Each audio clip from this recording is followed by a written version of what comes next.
मस्साजोगमध्ये देशमुख कुटुंबियांच्या घराजवळ एक अजब घटना घडलेली आहे। देशमुखांच्या घराच्या परिसरात एका अज्ञात महिलेचा वावर पाहायला मिळाला। देशमुखांच्या घरातल्या बाथरूममध्येच आंघोळ करण्याचा हट्ट या महिलेने धरलेला होता। पोलीस दाखल झाल्यानंतर ही महिला बसमध्ये बसून पसार देखील झाली। रत्नागिरीहून महिला थेट संतोष देशमुखांच्या घरी कृष्णा आंधळेबाबत माझ्याकडे पुरावे आहेत असं म्हणत ठाण मांडून बसलेली होती। कृष्णा आंधळे माझ्यासोबत राहतो, माझ्याकडे अनेक पुरावे आहेत असा दावा या महिलेनं सुरुवातीला केला।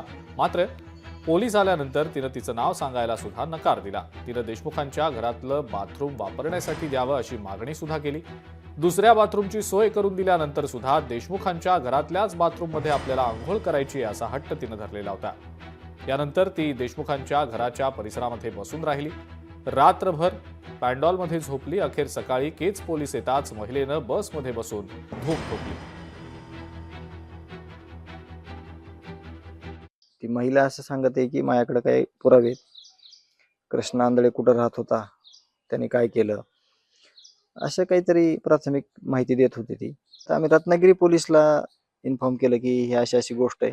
तर ते म्हणले अशा प्रकारच्या तक्रारी त्या महिलेनं केलेल्या आहेत तिथं, परंतु त्याची शहानिशा करून तुम्हाला आम्ही जी काय माहिती आहे ती सगळी संकलित करून कळवू।